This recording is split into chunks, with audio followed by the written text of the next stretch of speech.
The Quenelle Salute was relatively unheard of outside of France until French footballer Nicolas Anelka brandished the salute while celebrating a goal in the Premier League in England. Since then, the debate has spread all over Europe, and the once unheard of salute is now known all over the world. But was Anelka's gesture anti-Semitic? I asked the executive director of Football Against Racism in Europe, Pierre Power, if he thought that Anelka's celebration was an anti-Semitic one. In the end, he supported his friend, and he must know the politics of his friend. So one would suggest that Anelka knew what he was doing.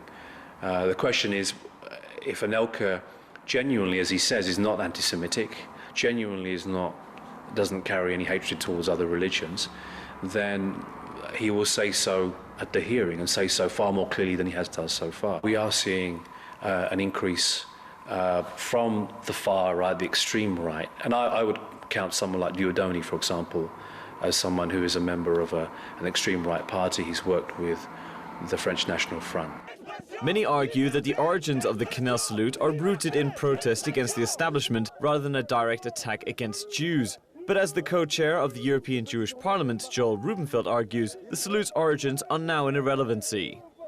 What Dieudonné Mbalambala did with this quenelle, he gave to people a new way to explain their anti-Semitism. You mentioned that it's been used in many pictures. Is this an example of how anti-Semitism is growing in Europe? Of course, that's the new way to be and to behave as an anti-Semite. It's a new code. It's a new code.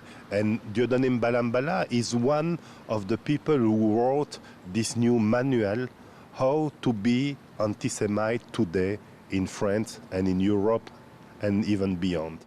And what does that mean on the European stage? I asked British MEP Claude Moraes what future implications he thought the Quenelle Salute would have in the face of growing anti-Semitism in Europe. The Quenelle Salute, I think, was a complex issue. Some have talked about it as a kind of anti-establishment signal, but I think in a global media age, when somebody prominent makes such a salute and we understand all the origins of it, I think we have to understand how people receive something like that.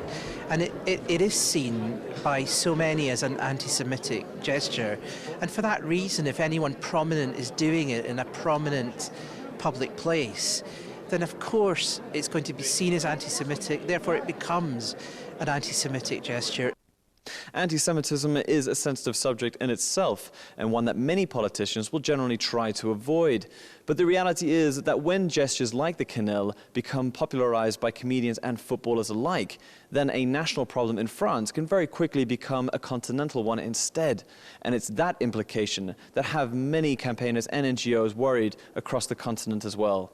This is Smith-Meyer for JN1 at the European Parliament in Brussels.